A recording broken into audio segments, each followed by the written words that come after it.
നേരം ഒരുപാട് വൈകിയിരുന്നു. അന്നത്തെ എൻ്റെ അവസാനത്തെ ഡെലിവറി ആയിരുന്നു. എൻ്റെ കയ്യിലുണ്ടായിരുന്നത് ഒരു ഭക്ഷണപ്പൊതി.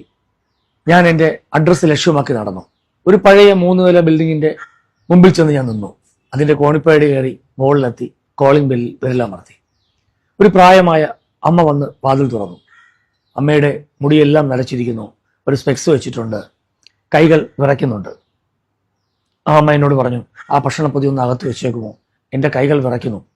ഞാൻ ഭക്ഷണം ആ ടേബിളിൽ കൊണ്ടുവച്ചു. അമ്മ അടുത്ത് വന്ന് എന്നോട് പറഞ്ഞു, മോൻ 2 മിനിറ്റ് നേരം ഇവിടെ ഒന്ന് ഇരിക്കുമോ?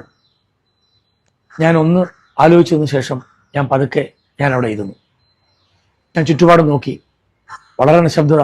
ഒരു ക്ലോക്കിന്റെ ടിക് ടിക് എന്ന ശബ്ദം മാത്രം. അവിടെ കുറേ ചിത്രങ്ങൾ ഇങ്ങനെ തൂക്കിയിട്ടുണ്ടായിരുന്നു.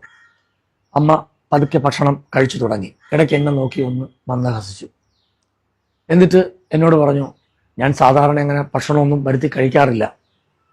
ഇന്നിപ്പം ഒരു മനുഷ്യ ശബ്ദം കേൾക്കാൻ വേണ്ടി മാത്രമാണ് ഞാൻ ഈ ഭക്ഷണം വരുത്തി കഴിക്കുന്നത്. എന്നിട്ട് ആ ചിത്രത്തിൽ ചൂണ്ടിക്കാണിച്ചിട്ട് പറഞ്ഞു, അതെൻ്റെ ഭർത്താവാണ്. 5 വർഷം മുമ്പ് മരണപ്പെട്ടു.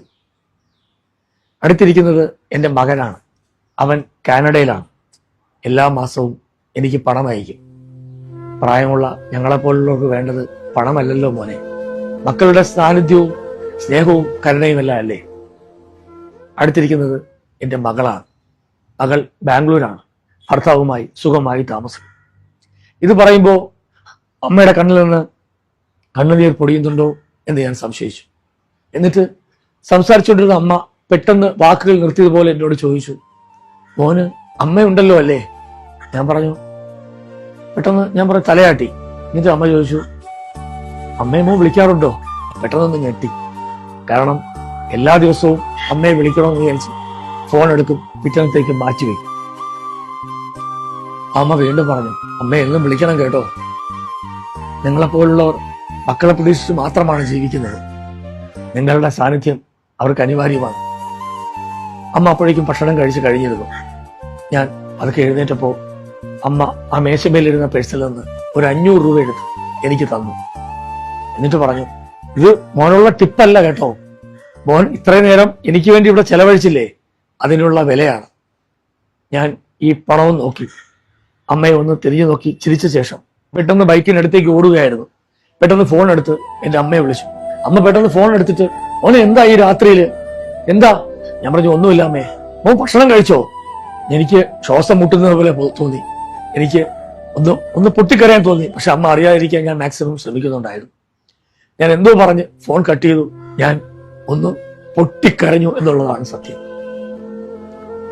ഒരു 2 മാസം കഴിഞ്ഞപ്പോൾ എനിക്ക് വീണ്ടും അതേ അഡ്രസ്സിൽ നിന്ന് ഒരു ഓർഡർ വന്നു. ഞാൻ ആ അമ്മയെ കാണാമല്ലോ എന്ന് വിചാരിച്ച്, എൻ്റെ അമ്മയല്ല കേട്ടോ, ആ ഫുഡ് ഓർഡർ ചെയ്ത അമ്മയെ കാണാമല്ലോ എന്ന് ഓർത്ത് ഞാൻ നേരെ ആ ഫ്ലാറ്റിലേക്ക് ചെന്നു. അവർ വാതിൽ തുറന്നത് വേറൊരു സ്ത്രീയായിരുന്നു. ഈ ഭക്ഷണം വാങ്ങിച്ച ശേഷം അവരെനിക്കൊരു കവർ തന്നു. ഈ കവറിൽ 500 രൂപയും ഒരു കുറിപ്പും ഉണ്ടായിരുന്നു. മോൻ അന്നിരുന്ന ആ 2 മിനിറ്റില്ലേ, അതെനിക്ക് ഒരുപാട് ഇഷ്ടമുള്ളൊരു ദിവസമായിരുന്നു. മോൻ എന്നും മോന്റെ അമ്മയെ വിളിക്കണം കേട്ടോ, ഒരിക്കലും മറക്കരുത്. ഞങ്ങളെപ്പോലുള്ളവർക്ക് അച്ഛനും അമ്മയ്ക്കും എന്നും വേണ്ടത് മക്കളുടെ സ്നേഹമാണ്, മക്കളുടെ സാന്നിധ്യമാണ്, മക്കളുടെ കരുണയാണ്. അത് മോൻ പാലിക്കണം കേട്ടോ.